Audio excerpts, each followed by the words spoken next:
Thank you for tuning in and welcome back, team. In today's episode, we're going to be taking a look at 7 homeowner tips to save for retirement. The reason I'm making this video is because all too often you work so hard to get into your very first home, but you haven't yet considered how to plan for your retirement. The most important thing is you just bought your new home. It is the largest investment that most of us will ever make, but let's further set you up for financial success and to your future retirement by starting right now, today.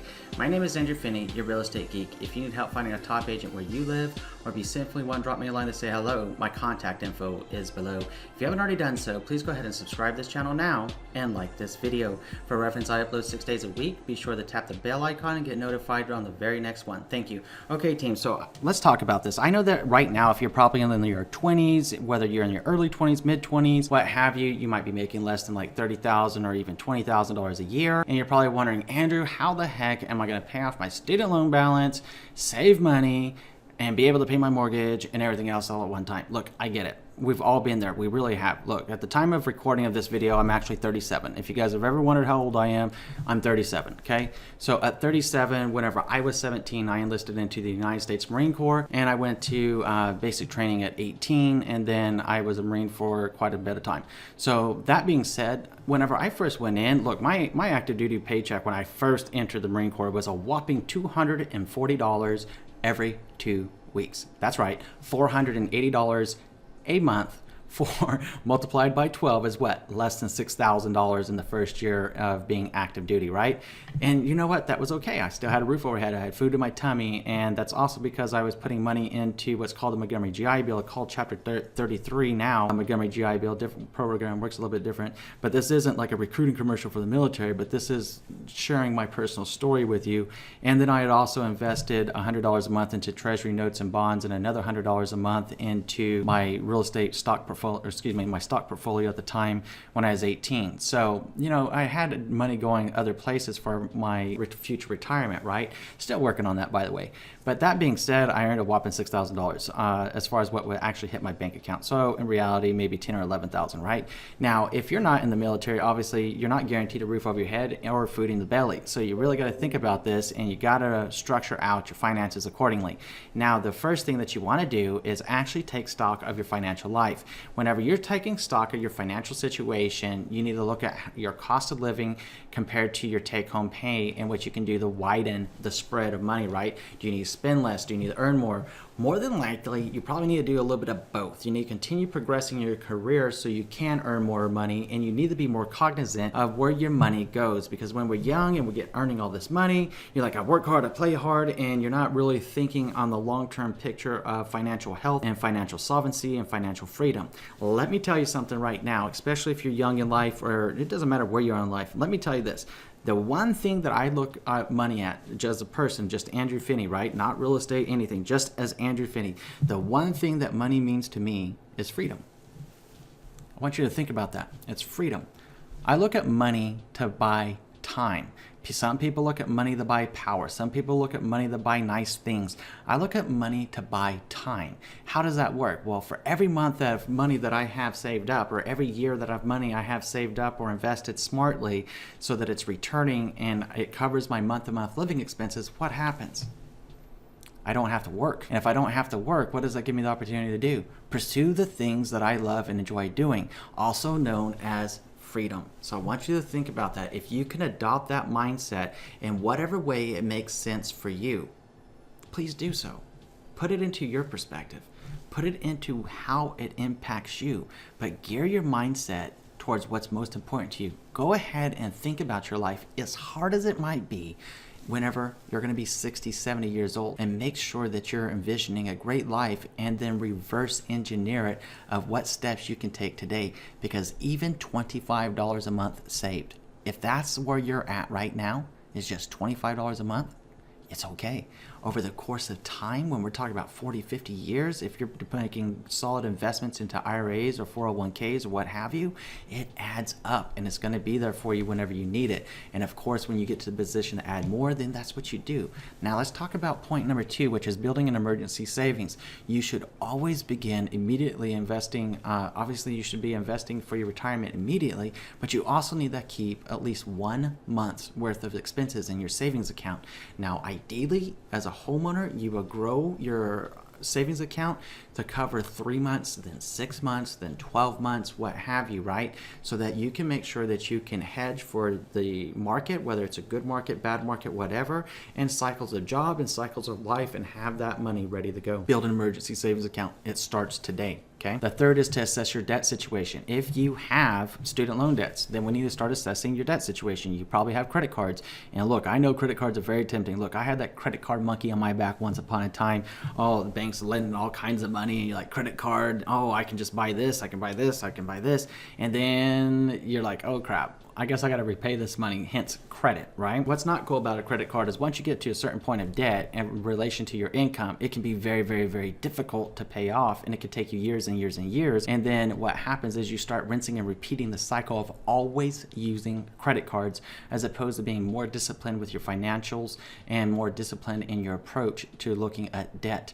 So whenever you're looking at your debt, speaking of that, you need to pay down your debt. You need to start off, make sure that you're always making the minimum payments on your credit cards. Now, I'm not saying to always make minimum payments. What I'm saying whenever I say always making the minimum payments is ensure that you're always paying it so it doesn't destroy your credit score, and that you're paying it off a little by little by little, right? Now, those months that you earned a little extra money, or you're like, hey, I could put another 20, 30 bucks onto that credit card debt, go ahead and do it. But as we're assessing that, the next thing that we want to talk about is looking to see if your company has what's called a 401k matching program. If they have that, then my suggestion to you is to maxing that out as quickly as possible. Max out 1-to-1, whatever. Different companies have different policies, but whatever their contribution to it is, if it's $1 for $1, in other words, they match $1 of your investment into your own 401k, then I would be putting as many dollars as I realistically could in, because all the dollars that I'd be putting in, my company that I'd be working for would be matching it. Heck of a deal right there. It's something to think about. Now, if you're already maxing out your employer match and you don't, or your employer doesn't have one, then pay off your high interest debt first, and then start looking at your low interest debt and start focusing on investing for your retirement more aggressively, with probably the use of a financial advisor, financial planner, depending on how comfortable you are with making your own investments. Number 4 is to decide how much you can afford to invest for your retirement.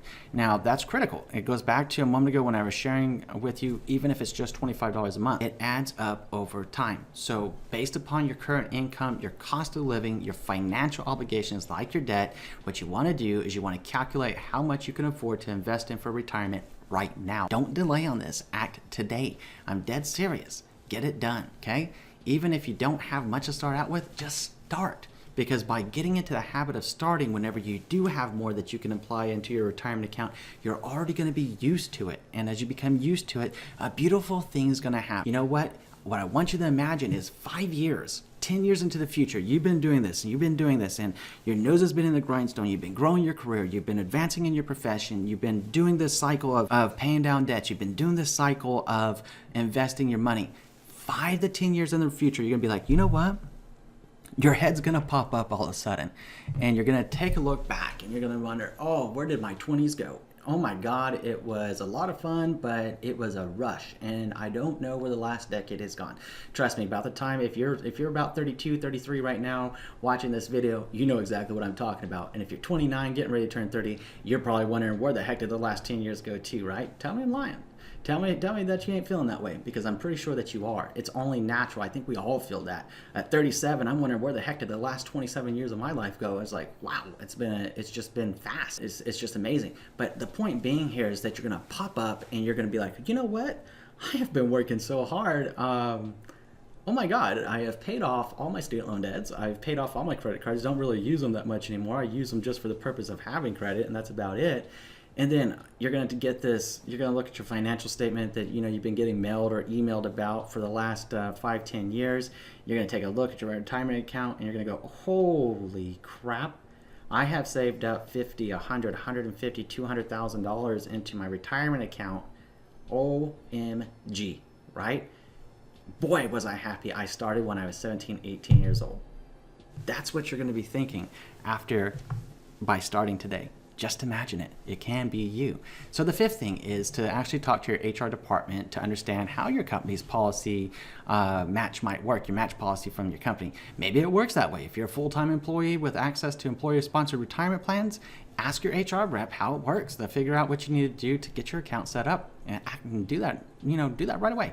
So there are 2 important steps here. Number 1 is figuring out how much you need to contribute to get the match from your employer, and 2 is picking the funds that you have available to go ahead and do that, or the mutual funds that you want. The 6th step that you can take is actually opening an IRA account or a Roth IRA. You might want to do some more research on this, okay? I'm not a financial advisor or financial planner, but like you, I'm just a person that's planning for retirement someday. I'm just somebody that's setting aside money, the same as you. We're the same. We're just trying to do the best that we can day by day. Now, if you are self-employed, you may not have, obviously, an employer match, but you can chat with your accountant by what's called a SEP account, S-E-P, SEP account. Go ahead and ask them about that, and they'll know exactly what it is. Essentially like a self-directed IRA account for you based upon how much money that you earn, how much money that you can invest into your self-directed IRA, which actually, interestingly enough, if you max the contribution, actually reduces the amount of gross taxes that you have paying outbound. It's kind of interesting how that works. It will offset your taxes if you're contributing into that fund.